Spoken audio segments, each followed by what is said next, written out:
할렐루야. 옆 사람하고 인사했으면 좋겠습니다. 귀하십니다. 하나님의 말씀은 사무엘상 1장 1절에서 2절까지의 말씀 보도록 하겠습니다. 사무엘상 1장 1절에서 2절까지의 말씀입니다. 우리 같이 두 절 말씀인데요, 한 목소리로 같이 읽도록 하겠습니다. 시작. 에브라임 산지 라마디임 소빈에 에브라임 사림 사람 엘가나라는 사람이 있었으니 그는 여로함의 아들이요 엘리후의 손자요 도우의 증손이요 숲의 현손이더라.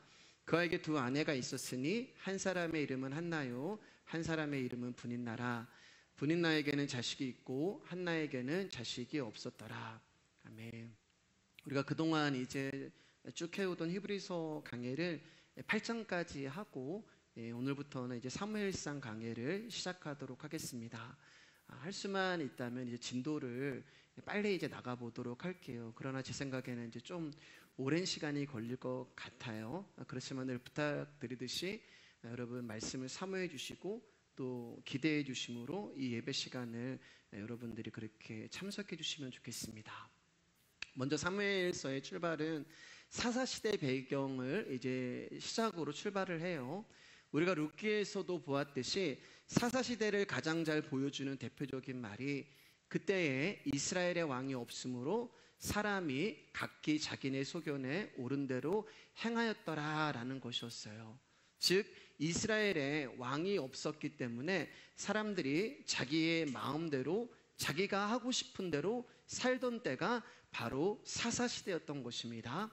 이러한 시대상을 배경하듯이 이러한 시대상을 나타내듯이 오늘 말씀을 보면은 이제 엘가나라고 하는 사람의 출생과 배경에 대하여 자세하게 기록하고 있습니다. 소리 조금만 줄여주세요. 자, 그럼 이제 1장 1절 우리가 이제 한번 봤는데 다시 한번 띄워주시고요. 이제 1장 1절을 보면은 엘가나라는 사람의 출생과 배경을 굉장히 자세하게 기록을 하고 있어요. 그런데 여러분 이렇게 사무엘상 1장 1절이 엘가나라고 하는 사람에 대해서 자세하게 소개를 하고 있는 이유는 그가 어떤 대단한 존재라서가 아니라 그가 레위지파 출신의 제사장이기 때문에 이렇게 소개를 하고 있는 거예요. 그러면 왜 제사장인데 이렇게 자세하게 소개를 하고 있는 것일까? 자, 2절에 어떻게 시작하냐면은 엘가나에게는 두 아내가 있었으니 이렇게 시작을 해요. 그러니까 우리가 알아야 되는 게 지금 이 사무엘서의 출발의 배경은 사사시대였고 사사시대는 하나님의 말씀보다 자기의 마음대로 자기의 소견대로 살아가는 시대였어요. 그때 제사장이라고 하는 사람이 등장을 합니다. 엘가나라고 하는 제사장은 누구보다 하나님과 가까운 존재잖아요. 하나님의 말씀을 증거하고 하나님의 예배를 인도하는 굉장히 하나님과 친밀한 가까운 사람이 엘가나라고 하는 제사장인데 그 엘가나에게 뭐라고요? 2절 보니까 아내가 2명이 있었다는 거예요. 죄송합니다. 성경이 엘가나를 이렇게 소개하고 있는 이유, 그리고 그에게 2명의 아내가 있었다는 이유는 이 말씀은 오늘 말씀을 푸는 굉장히 중요한 열쇠가 되는 거예요. 왜냐하면 아까도 말씀드렸듯이 하나님의 말씀을 증거하고 예배를 인도하는 제사장이 아내를 두고 또 그 옆에 첩을 두었기 때문에 그래요. 누구보다도 하나님과 가까워야 하는 제사장이 지금 무슨 말이에요? 타락을 했다는 거예요. 하나님의 말씀대로 살지 아니하고 자기의 소견에 옳은 대로 살아가는 그 대상은 제사장도 예외가 없다는 말이 되는 것입니다. 그러면 제사장이 이렇게 타락을 했는데 이스라엘 백성들이야 얼마나 타락한 삶을 살아가고 있겠어요. 지금 그러한 삶 가운데 그러한 시대 가운데 사무엘서가 출발을 하고 있는 거예요. 오늘날 언어로 말씀을 드리면 말씀을 전하는 목사나 그 말씀을 따르는 성도나 다 하나님의 말씀을 무시하고 우습게 여기고 자기의 소견에 옳은 대로 살아가고 있는 시대가 바로 이제 사무엘서를 시작하고 있는 이 시대가 되는 거예요. 여러분, 우리가 이러한 영적인 배경에 관심이 없으니까 사무엘서에 나오는 한나의 이야기를 그저 아이를 낳지 못하는 여인이 정성을 다하여 하나님께 기도를 하면 하나님은 그 기도에 감복하여 아이를 주신다는 내용으로 오해를 하고 있는 것입니다. 미리 말씀을 드리지만 여러분, 한나의 이야기는 저와 여러분들이 열심히 기도하면 하나님이 그 기도에, 그 정성에 감복하여 우리가 원하는 기도에 응답을 해주신다는 이야기가 아니에요. 이 말씀은 기도와 상관이 없는 내용이 되는 것입니다. 여러분, 한번 생각해 보세요. 제가 조금 전에 이 시대적 배경을 말씀드렸잖아요. 그러면 여러분들이 하나님이라면 저런 제사장, 저런 백성들이 구하는 자기의 욕망과 욕심을 얻어내기 위해 간구하는 그 기도에 응답하실 수 있겠습니까?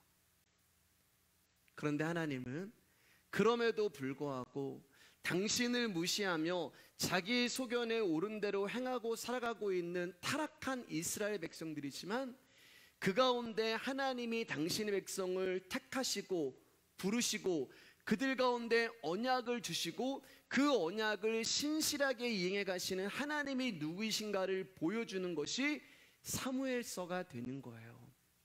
그래서 사사기에서는 여러 명의 사사들을 통하여서 당신의 언약을 이루시고, 룻기에서는 이방 여인 룻과 보아스를 통하여서 하나님의 언약을 이루시고, 사무엘서는 하나님을 사랑하는 한나라는 존재를 통하여서 이 시대 가운데 하나님의 마음을, 하나님의 언약을 전달하고 이루시고 계시는 거예요.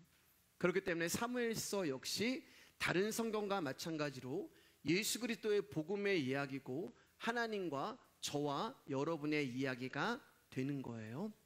자, 2절 말씀 한번 읽겠습니다. 시작. 그에게 두 아내가 있었으니 한 사람의 이름은 한나요, 한 사람의 이름은 분인나라. 분인나에게는 자식이 있었고 한나에게는 자식이 없었더라. 엘가나의 아내 두 명이 나오는데 아내의 이름은 한나고 첩의 이름은 분인나라고 기록하고 있습니다. 그런데 말씀을 보면 분인나에게는 자식이 있었고 한나에게는 자식이 없었다고 말을 해요. 여기 2절만 보면은 분인나에게 자식이 이렇게 단수로 쓰이잖아요. 한 명만 있는 것 같은 것처럼 보이지만 실질적으로 분인나에게는 많은 자식이 있었습니다. 우리 3절 4절 말씀 나오면 크게 읽어주세요. 시작. 이 사람이 매년 자기 성읍에서 나와서 실로에 올라가서 만군의 여호와께 예배하며 제사를 드렸는데 엘리의 두 아들 홈리와 비느하스가 여호와의 제사장으로 거기에 있었더라. 엘가나가 제사를 드리는 날에는 제물의 분깃을 그의 아내 분인나와 그의 모든 자녀에게 주고, 여기 보면은 이제 분인나의 자녀들, 모든이라는 말이 쓰이잖아요. 복수란 말이 쓰이잖아요. 그러니까 분인나는 자녀가 굉장히 많았어요. 거기에 비해서 한나는 자녀가 한 명도 없었단 말입니다. 성경은 지금 자식이 많은 분인나와 자식이 없는 한나를 비교하면서 대조하면서 우리 가운데 어떤 메시지를 주고 있는 거예요. 여러분, 당시 자식은 하나님이 주신 복이고 재산이고 힘이었어요. 반대로 아이를 잉태하지 못한다는 것은 하나님께 버림을 받고 저주를 받았다는 증거가 되는 거예요. 그러니까 이러한 시각에서 보면 분인나는 복을 받은 여자고 한나는 하나님으로부터 복이 아닌 저주를 받은 여자가 되는 거예요. 왜냐하면 분인나는 가진 것이 있었고 한나는 가진 것이 없었기 때문에 그렇습니다. 여러분, 우리는 하나님의 복을 가진 자와 가지지 못한 자로 구분을 합니다. 그리고 가진 자가 가지지 못한 자에 비해 하나님의 복을 많이 받았다고 생각을 해요. 사실 이 소유에 대한 현대인의 시각은 거의 동일해요. 가진 것을 가지지 못한 것보다 나은 것으로 말을 합니다. 그리고 더 나은 것을 받았다면 그것은 그 사람이 썩 괜찮은 사람이기에 그 복을 받을 만한 어떠한 것이 그에게 있기 때문에 하나님이 그에게 복을 주셨다고 생각을 해요. 우리가 수련회에서 첫째 날 니고데모에 관해서 말씀을 나눴잖아요. 여러분 혹시 기억나세요? 니고데모는 바리새인이었습니다. 그리고 유대인의 지도자였고 사내들이 공회의 의원이었어요. 오늘날로 말하면 국회의원이라고 말씀드렸잖아요. 그는 또한 성경을 가르치고 율법을 연구하며 도덕적인 삶을 사는 선생님이었고 자기보다 한참 어린 예수 그리스도를 향하여서 랍비라고 할 정도로 고귀한 성품과 고매한 인격을 가진 자였고 거기에다가 어마어마한 부자이기까지 하였어요. 그러니까 니고데모라고 하는 존재는 이 세상에 있는 모든 사람들이 오르고 싶고 가지고 싶고 담고 싶은 모든 것을 다 소유하고 있는 사람이었어요. 그러니까 우리가 니고데모를 보면서 어떤 말을 하면은 저런 사람이 하나님 나라 안 가면 누가 하나님 나라 가? 저런 사람이 천국 안 가면 누가 하나님 나라 가?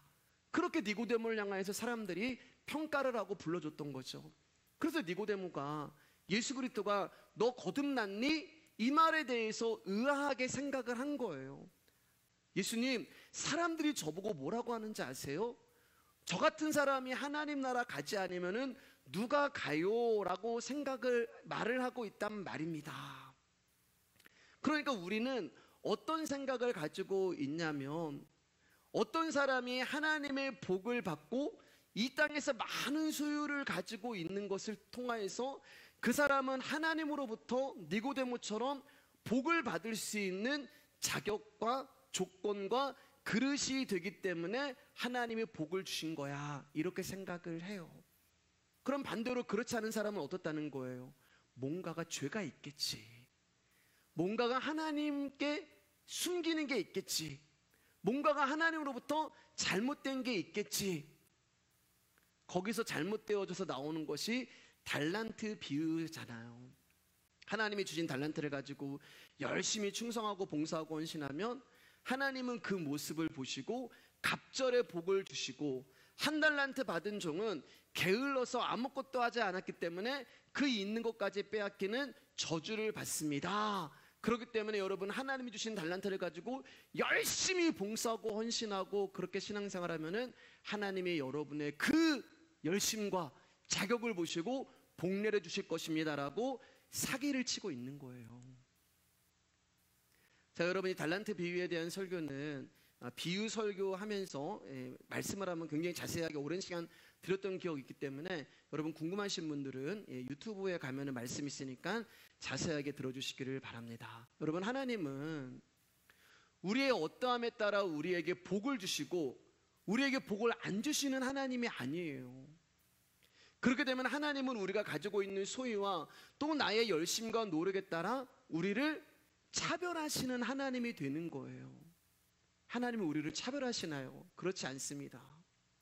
여러분의 소유가 얼마가 되든 그것은 전부 하나님이 하신 일이에요.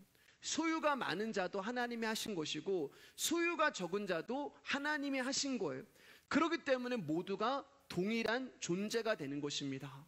똑같은 죄인이고 예수 그리스도가 아니면 구원받을 수 없는 무능한 존재가 되는 거예요.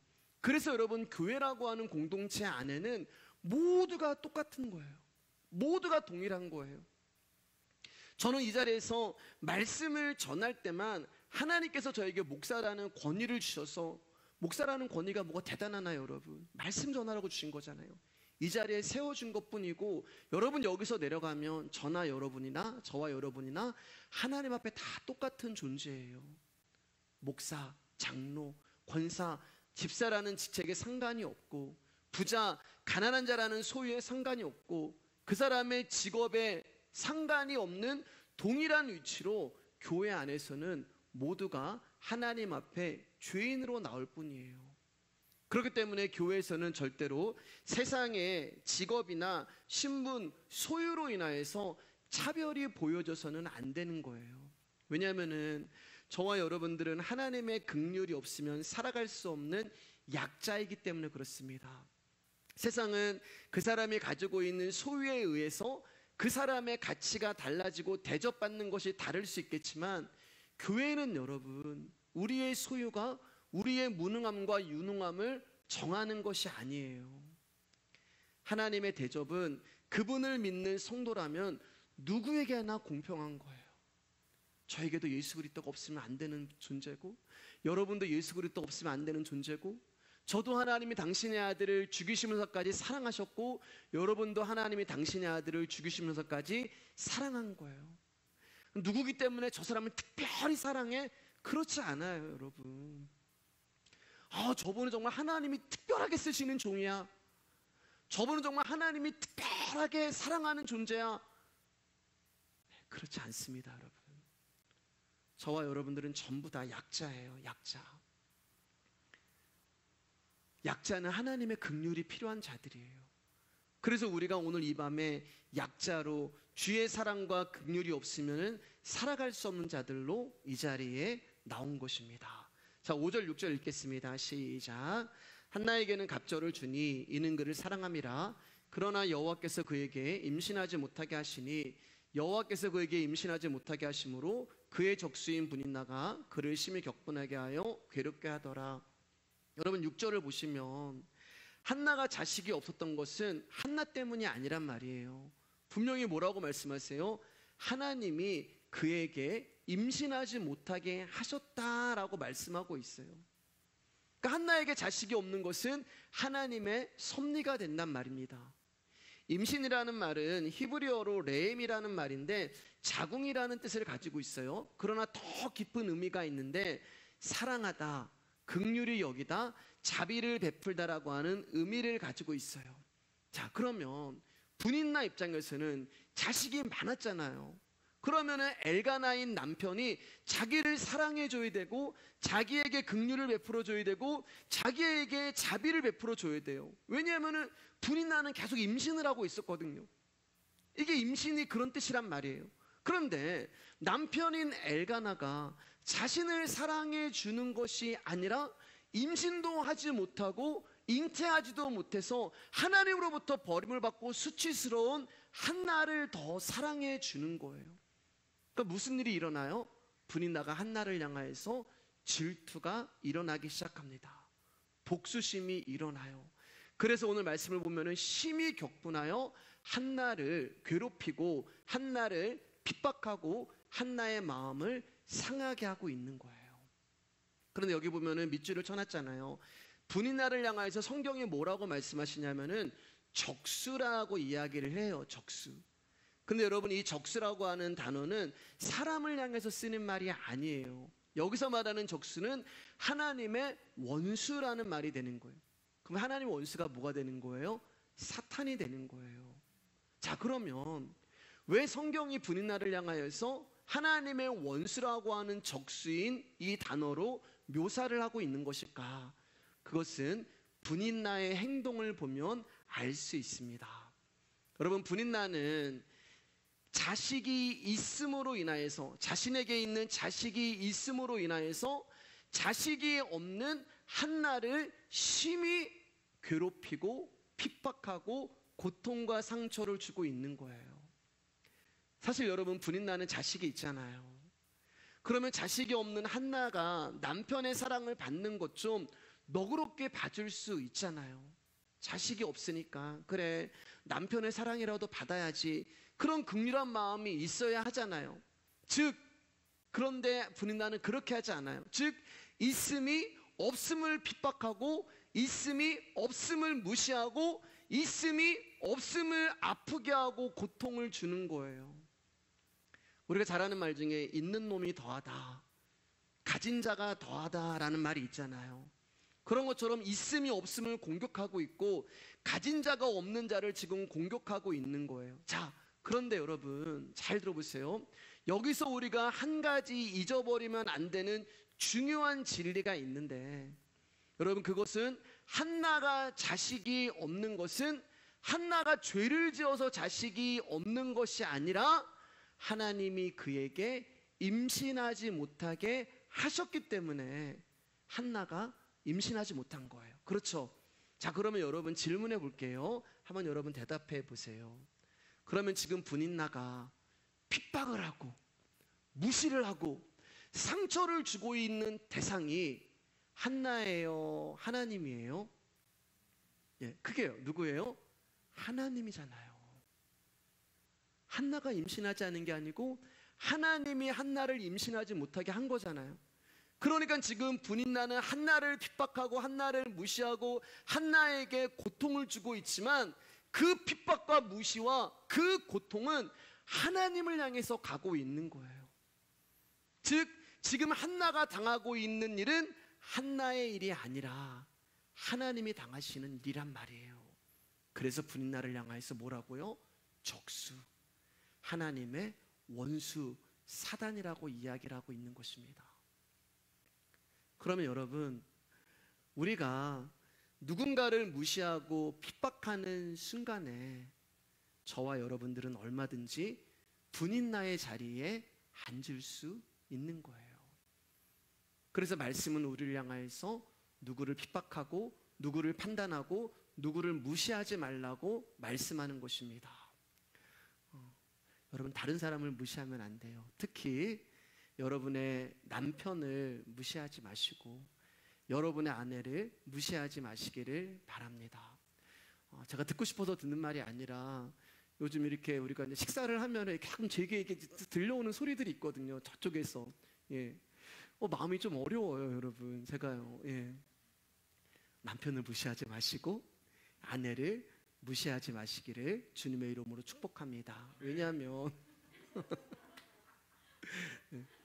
왜냐하면은 우리가 예수 그리스도의 사랑으로 구원을 받았다는 것은 예수 그리스도의 생명이, 예수 그리스도의 영이 우리 안에 있는 거잖아요. 그럼 똑같은 거예요, 여러분. 내가 누군가를 무시하면은 나는 하나님을 무시하고 하나님을 핍박하고 있는 존재가 되는 거예요. 우리가 전부 분인나가 되어 하나님을 대적하고 하나님을 격동케 하는 원수가 될 수 있다는 거예요. 그리고 여러분, 내 아내를 사랑하지 못하고 내 남편을 존경하지 못하는 우리가 어떻게 다른 사람을 향하여서 용서와 사랑이 나갈 수가 있겠어요? 다시 한번 말씀드리지만 우리는 그 누구도 무시할 수 있는 자격이 없는 자들입니다. 사랑하는 여러분, 주님 앞에 우리가 나와서 긍휼히 여기시는 아버지 하나님의 사랑을 받으시고 그리고 그 사랑이 내 안에서 충만해지면 그 사랑이 흘러가서 내 옆 사람을 적시고 그 사람은 또 그 사랑을 통하여서 다른 사람을 적시는 일들이 우리 교회 안에, 우리 가정 안에 넘쳐나기를 주님의 이름으로 소망합니다. 자, 7절 8절 읽겠습니다. 시작. 매년 한나가 여호와의 집에 올라갈 때마다 남편이 그같이 하매 분인나가 그를 격분시키므로 그가 울고 먹지 아니하니 그의 남편 엘가나가 그에게 이르되 한나여 어찌하여 울며 어찌하여 먹지 아니하며 어찌하여 그대의 마음이 슬프냐? 내가 그대에게 10 아들보다 낫지 아니하냐 하니라. 하나님께 복을 받지도 못하고 심지어는 버림을 받았다고 수치스럽게 생각하는 한나를 누구보다 사랑하는 존재가 있었는데 그 존재가 누구예요? 남편 엘가나였어요. 엘가나는 한나를 분인나하고는 비교도 안 될 정도로 사랑했습니다. 제사 때마다 갑절의 제물을 한나에게 나누어 주면서 왜 먹지 않느냐? 내가 너에게 있는 것이 10 아들이 너에게 있는 것보다 더 낫지 않느냐 하며 한나의 마음을 위로하고 안아주었단 말이에요. 그런데 중요한 것은 이런 엘가나의 사랑이 한나에게 만족을 주지 못했던 것입니다. 10 아들과 비교할 수 없는 엄청난 사랑을 엘가나가 지금 한나에게 주고 있지만 엘가나의 사랑이 그녀에게 있어서는 참된 해결책과 위로가 되지 못했어요. 자식이 없다는 것은 약자란 말이에요. 약자는 내세울 것이 없고 자랑할 것이 없는 자라는 거예요. 그러면 이 한나가 지금 누구를 말하는 거예요? 내세울 거 없고 자랑할 수 없는 자, 먼지요 티끌인 저와 여러분을 말하는 거예요. 이렇게 아무것도 아닌 먼지와 티끌인 우리를 엘가나 되시는 우리의 남편 예수 그리스도가 찾아오셔서 당신의 사랑을 우리 가운데 부어주시는 거예요. 그런데 여러분, 우리는 이 사랑에 만족을 하지 못하는 것입니다. 하나님은 우리에게 10 아들과는 비교도 할 수 없는 당신의 가장 귀한 아들을 주셨는데 우리는 그 아들로 만족할 수가 없는 거예요. 왜냐하면 그 아들은 우리에게, 그 아들은 이 세상을 살아가는데 사실 도움이 별로 안 돼요. 여러분, 하나님의 아들 예수 그리스도가 사실 우리가 이 세상을 살아가는데 큰 도움이 되지 않아요. 예수님이 우리 가운데 돈을 주시는 것도 아니고, 예수님이 우리 가운데 성공을 시켜주시는 것도 아니고, 예수님이 우리 가운데 건강을 주시는 것도 아니에요. 예수님이 주시는 것은 전부 보이지 않는 것이고, 잡히지 않는 것이고, 들리지 않는 거예요. 보이지 않는 믿음, 잡히지 않는 영생, 가본 적이 없는 하나님 나라, 이게 전부예요. 근데 우리는 내 손에 쥐어지고 내가 느껴야 하고 내가 받을 수 있는 열 아들이라고 하는 세상의 힘이 필요한데, 하나님의 아들이 나에게 오셔서 하시는 일이라는 것은 나를 깨시고 나를 부수시고 나를 죽이시고 그 일을 하고 계시는 거예요. 그래서 우리는 그 아들의 사랑이 부어지는 것을 외면하고 피하고 싶고 심지어 부담스러워하기까지 합니다. 여러분, 이게 솔직한 우리의 모습이에요.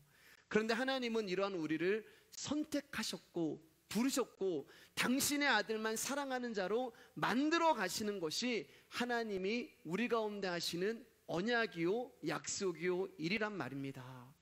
우리 성경 66권을 히브리서 말씀 통해서 배웠지만은 그 성경 66권을 짜내어서 한 문장으로 만들면 뭐가 된다 그랬어요? 나는 너의 하나님이 되고 너희는 나의 백성이 되고 나는 너의 아버지가 되고 너는 나의 아들이 된다. 이게 성경 66권을 한 문장으로 만들면 나오는 내용이에요.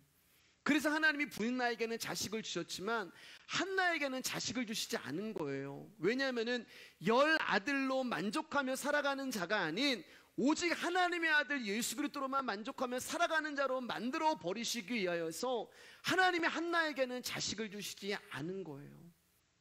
그러니까 여러분, 하나님은 지금 분인나라고 하는 저와 여러분의 겉사람을 죽이시고 한나라고 하는 속사람으로 우리를 만들어가고 계시는 거예요. 누구를 통해서요? 당신의 아들 예수 그리스도를 통해서요. 그래서 한나가 하나님 앞에 나왔을 때 아들 달라고 기도를 하는 거예요. 하나님의 아들을 주십시오. 그게 한나의 기도의 내용이 되는 거예요. 자, 우리 9절에서 11절 말씀 보겠습니다. 시작. 그들이 실로에서 먹고 마신 후에 한나가 일어나니 그때 제사장 엘리는 여호와의 전 문설주 곁 의자에 앉아있더라. 한나가 마음이 괴로워서 여호와께 기도하고 통곡하며 선하여 이르되 만군의 여호와여, 만일 주의 여종의 고통을 돌보시고 나를 기억하사 주의 여종을 잊지 아니하시고 주의 여종에게 아들을 주시면 내가 그의 평생의 그를 여호와께 드리고 삭도를 그의 머리에 대지 아니하겠나이다. 분인나로부터 이제 심히 격분함을 받고 괴롭힘을 받은 한나가 하나님 앞에 기도를 합니다. 여러분, 한나의 기도의 내용을 우리가 깊이 묵상하지 않으면 아들이 없어서 괴롭힘을 당한 한나가 하나님 앞에 아들 낳으라고 기도해서 아들을 낳았다, 이렇게 끝이 나는 거예요. 그러나 서두에 분명히 말씀을 드렸듯이 오늘 본문은 우리 가운데 기도를 가르치는 내용이 아니에요. 여러분이 한나의 기도 가운데서 우리가 중요하게 알아야 하는 것은 한나의 기도가 아니라 한나의 기도의 내용을 봐야 하는 거예요. 여러분, 한나는 지금 아들을 구하고 있어요. 자, 그러면 한나가 지금 하나님 앞에 아들 주세요라고 기도하고 있단 말입니다. 하나님, 나에게도 아들 주세요. 그러면 한나가 아들을 구하는 목적과 이유가 뭐예요? 세상의 여인들처럼 한나도 아들이 힘이기 때문에 자신의 존재성 확보와 힘을 위해서 아들을 구하는 것일까요? 아니면 분인나에게 지금까지 당한 것이 너무나 억울해서 아들을 구하는 것일까요? 그런 기도가 없어요. 여러분, 한나가 하나님 앞에 아들을 달라고 한 이 기도의 내용을 자세히 보시면 어떻게 기도하고 있어요? 자기의 고통을 생각하시고 하나님, 나에게 아들을 주시면 내가 이 아들의 머리에 삭도를 대지 아니하고 하나님 앞에 드리겠습니다. 이런 존재가 누구를 말해요, 여러분? 나실인이란 말이에요. 나실인은 내 아들이 아니라 하나님의 아들입니다라는 고백이 돼요. 자, 민수기 6장 5절 말씀 같이 한번 읽어주세요. 시작. 그 서원을 하고 구별하는 모든 날 동안은 삭도를 절대로 그의 머리에 대지 말 것이라. 자기 몸을 구별하여 여호와께 드리는 날이 차기까지 그는 거룩한 즉 그의 머리털을 길게 자라게 할 것이며. 나실이는 그 몸이 하나님께 드려진 구별된 자기 때문에 거룩한 자가 되는 것입니다. 자, 이렇게 볼 때 하나님이 한나에게 아들을 주시면 그 아들을 나시린이 되겠다고 한 이야기는 내가 하나님 아들을 하나님께 바칠게요. 하나님 나에게 아들을 주시면 이 아들이 거룩한 하나님의 구별된 아들로 살아갈 수 있도록 내가 하나님께 이 아들을 바칠게요. 머리에 삭도를 대지 아니하고 포도주를 마시지 아니하며 시체를 가까이 하지 아니하는 거룩한 존재로 하나님이 이 아들을 하나님께 드릴게요. 그렇게 기도를 하고 있는 거예요. 여러분, 아들은 또 다른 나라고 말씀을 드렸잖아요. 그래서 아들은 전부예요. 또 다른 나이기 때문에 부모들은 내가 못한 거 네가 좀 해줬으면 좋겠어 라고 하는 부모의 욕망과 욕심이 자식을 통하여서 투영이 되고 그 자식을 통하여서 나의 욕망과 욕심을 채움받기를 원합니다. 그래서 세상에 있는 모든 부모는 내 아들이 잘 되길 원해요. 내 아들이 유명해지기를 원하고 내 아들이 높은 곳에 올라가기를 원해요. 왜냐면 그러면 아들이 높아지면 누가 높아져요? 우리 아들 이번에 거기 들어갔잖아. 물어보지도 않았는데 막 자랑하잖아요, 여러분. 예. 물어보지도 않았는데 막 얘기하고 우리 아들이 이번에 뭐 해줬고 우리 아들이 뭐 해줬고. 반대로 여러분, 아들이 정말 아무것도 안 하고 집에서 놀고 먹고 있으면은 요새 그때 아들 뭐해? 물어보면은 말하기가 싫은 거예요. 그러기에 아들은 모든 어머니에게 있어서 힘이고 꿈이고 소망이 되는 거예요. 우리가 그런 기도 많이 하잖아요, 여러분. 하나님, 내 아들을 주님 앞에 드리겠사오니 주님, 하나님의 영광을 위하여서 내 아들을 사용하여 주옵소서라고 하는데, 재미있는 것은 그 하나님의 영광을 위해서 사용받는 것이 다 변호사고 다 의사고 다 정치인이고 다 부자가 되는 거예요. 그것은 하나님께 자기 자녀를 드리는 게 아니에요. 그것은 그저 아들을 통해서 내가 영광받고 싶다고 하는 욕망의 기도가 되는 것입니다. 여러분, 한나는 그런 기도를 하는 게 아니에요. 한나가 지금 하나님 앞에 아들을 바치겠다고 하는 것은 그런 기도가 아니에요. 한나의 기도는 아들을 주시면 아들을 바침으로 하나님께 보답을 하겠다는 의도가 아니에요. 보답도 아니고 요구도 아니고 거래를 하는 것도 아니고 내 아들을 그냥 하나님에 바치겠다고 이야기를 하는 거예요. 그러면 궁금한 게 있어요, 여러분. 그 아들을 왜 달라고 해? 한번 생각해 보세요. 아니, 하나님 앞에 그거 드릴 거면. 그리고 다음 시간에 보겠지만 한나가 여러분 정말 젖대자마자 이 아이를 하나님한테 바쳐요. 얼마나 마음이 찢어지겠어요. 아니, 그러면 왜 아들 달라고 하는 거야? 하나님 앞에 그 아들을 바칠 거면 어차피 하나님 앞에 그 아들을 안 보고 하나님의 거룩한 나신으로 드릴 거면, 아니 뭐하러 아들 달라고 지금 이렇게 기도를 하고 있는 거야?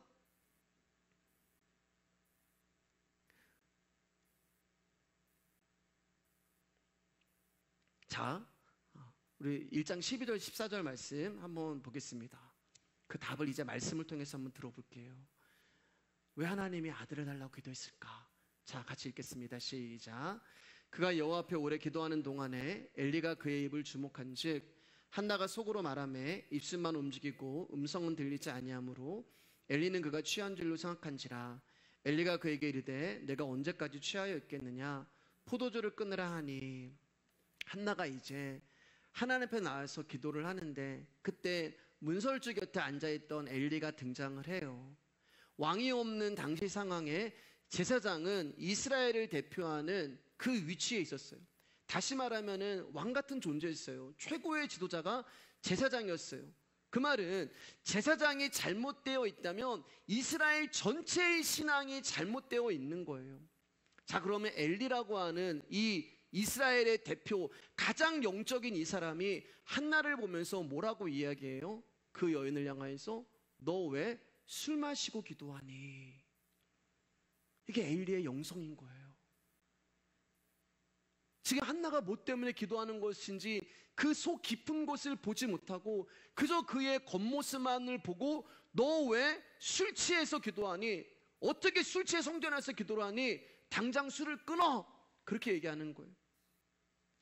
갑자기 제가 생각나는 게 있는데, 제가 청년 때 이제 서울에 있는 신당동에 있는 그 교회를 이제 다녔어요. 순복음 교회를 다녔는데 3층에 있었는데 2층에 있었는데요. 제가 거기서 이제 철야를 많이 했어요. 청년 때 철야를 많이 했는데 뭔가 뒤에 이제 상가니까 문이 이렇게 열리잖아요. 근데 누가 들어오시는 거예요. 새벽이었는데 무섭잖아요, 여러분. 어떤 남자분이 딱 들어오신. 근데 술 냄새가 엄청 나는 거예요. 술 냄새가 엄청 나면서 저분을 쫓아내야 되나? 근데 제가 질 것 같은 거예요, 여러분. 예. 그래서 저는 앞에서 기도하고 이렇게 눈치만 보고 있는데 제가 그분이 기도한 게 아직까지도 저한테 잊혀지지 않아요. 여러분, 그분이 뭐라고 기도했는지 아세요? 그분은 복음을 아시는 분이었어요, 여러분. 예. 그때 저는 복음을 몰랐어요.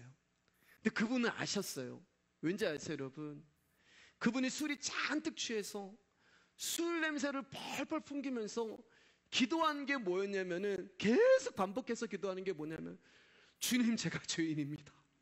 주님, 제가 죄인입니다. 주님, 저 좀 용서해 주세요. 주님, 제가 죄인입니다. 주님, 저를 용서해 주세요. 저는 술을 안 먹어봐서 모르지만 술 먹으면은 진실한 말이 나온다면서요. 그분은 자기의 진실한 고백을 하나님 앞에 드리고 있는 거예요. 근데 엘리는 그런 것이 아니라 이 한나의 속마음을 보지 못하고 겉모습만 보면서 술을 끊어라 라고 이야기합니다. 그러면 하나님의 최고의, 그 이스라엘의 최고의 영성이 있는 그 엘리라고 하는 제사장이 지금 성도가 기도하는 그 모습을 보면서 겉모습만을 보고 모든 것을 판단하고 있는 거예요. 마치 누구처럼요? 분인나처럼요. 그래서 하나님이 사무엘이라고 하는 존재를 준비시키셔서 제사장을 교체하시기를 원하시는 것입니다. 여러분, 세상은 예수님의 속마음을 보지 못해요. 예수님이 이 땅에 오셨을 때 그분이 누구인지에 대해서 관심이 없었고 그저 그분의 조건과 외형만을 보고 모든 것을 판단했어요. 그리고 그 외형을 보고 모든 것을 판단한 것을 통해서 예수님을 죽인 것입니다. 여러분, 오늘 본문이 이것을 말씀하고 있는 거예요. 레이지파 자손인 제사장 엘가나가 첩을 두고 있고 아들이 있는 분인나가 아들이 없는 한나를 괴롭히고 있고 하나님의 마음을 깨닫고 구하는 일에 둔감한 제사장 엘리와 그의 두 아들의 행실, 이 모든 것이 하나님의 말씀을 자기의 소견에 옳은 대로 행하는 이스라엘 백성의 죄라는 것을 하나님이 지금 우리 가운데 보여주고 있다는 말입니다. 이게 바로 저와 여러분의 모습이 되는 거예요. 그래서 하나님이 한나로 잉태치 못하게 하심으로 말미암아 지금 이스라엘의 죄가 어떤 것인가를 보여주고 하나님을 사랑하는 한나라는 존재를 통하여서 이 시대 가운데 하나님의 마음을 전달하기 원했던 거예요. 자, 15절 말씀 우리 한번 크게 읽어볼게요. 시작. 한나가 대답하여 이르되 내 주여 그렇지 아니하니이다. 나는 마음이 슬픈 여자라 포도주나 독조를 마신 것이 아니요 여호와 앞에 내 심정을 토한 것뿐이오니. 여기 보면 이제 통한 것뿐, 통하다라고 얘기해요. 일방적인 게 아니에요, 여러분. 통하다는 것은 쌍방이란 말이에요. 그 사람의 마음이 나에게 오고, 심정이잖아요. 그 사람의 마음이 나에게 오고 나의 마음이 그 아이에게 갔다는 얘기예요.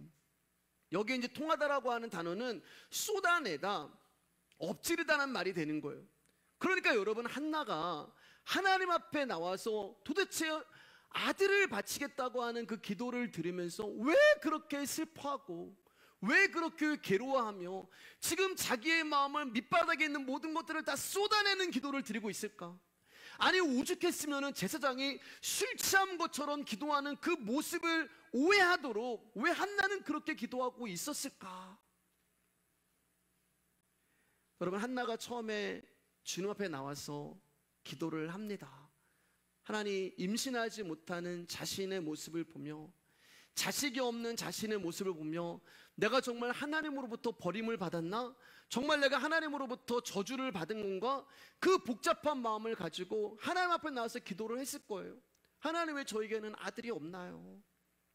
하나님, 왜 저에게는 자식이 없나요? 하나님, 정말 저를 버리신 겁니까? 하나님, 정말 저를 사랑하지 않는 겁니까? 그러면서 어쩌면 하나님 앞에서 자신의 처지를 비관하면서 기도를 드렸는지도 몰라요. 하나님, 정말 나를 버리셨어요? 하나님, 정말 저를 모르세요? 왜 저에겐 아들을 안 주세요? 그렇게 하나님 앞에 기도를 하고 있었을지 몰라요. 그런데 그 순간에 하나님의 심정이 한나에게 들어오기 시작하는 거예요. 통하잖아요. 지금 한나가 자기의 심정을 하나님 앞에 올려드리고 있는데, 지금 한나가 자기의 마음을 하나님 앞에 쏟아내고 있는데, 그 한나의 마음 가운데 하나님의 마음이 부어지고 있는 거예요. 이 마음이 부어지기 전까지 한나는 통곡하지도 않았고 슬퍼하지도 않았을 거예요. 술 취한 것처럼 미친 여자처럼 기도하지도 않았을 거예요. 하나님의 마음이 한나에게 부어집니다. 하나님의 심정이 한나에게 부어지는 거예요. 한나야, 너 아들 없어서 힘들지? 한나야, 너 아들 없어서 버림받은 것 같지? 한나야, 너 아들 없어서 고통스럽고 너 아들 없어서 나한테 저주를 받은 것 같지? 그런데 한나야, 나도 그런 아들이 있었으면 좋겠다. 한나야, 엘가 나를 봐. 한나야, 분인 나를 봐. 한나야, 엘리와 그 아들들을 봐. 아니 한나야, 이스라엘 백성들을 봐.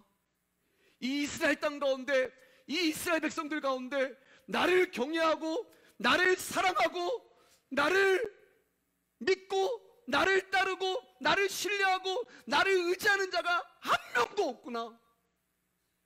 전부 다 자기가 왕이고 전부 다 자기가 주인이고 전부 다 자기 마음대로 살아가고, 이 땅 가운데는 나의 말씀을 귀하게 여기고 이 땅 가운데 나의 말씀을 경외하고 이 땅 가운데 나의 말씀에 목숨을 걸고 나만을 바라보고 나만을 사랑하고 나만을 의지하고 나만을 붙드는 존재가 한 명도 없구나.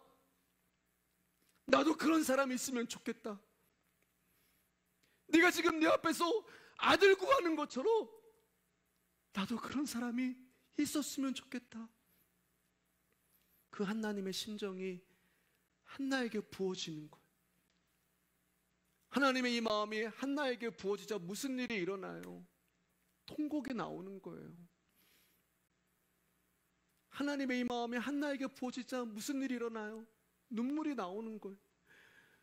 여러분 진짜 하나님의 임재를 경험하면 여러분들이 수백 가지 수천 가지 기도점을 가지고 나오잖아요. 다 필요 없어요. 딱 한마디밖에 우리는 못해요. 주님, 제가 죄인입니다.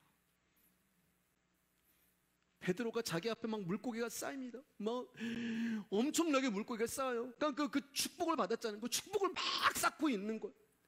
예수 그리스도가 여기 있고 내가 여기 있는데 그 가운데 축복이 쌓이기 시작하는 거예요. 그 물고기가 쌓일수록 예수 그리스도가 가려집니다. 다리 가려지고 무릎이 가려지고 허리가 가려지고 점점 예수님이 가려지기 시작해요. 그때 베드로가 물고기 한 마리를 딱 쌓으려고 할 때 예수 그리스도의 눈과 자기의 눈이 마주치는 거예요.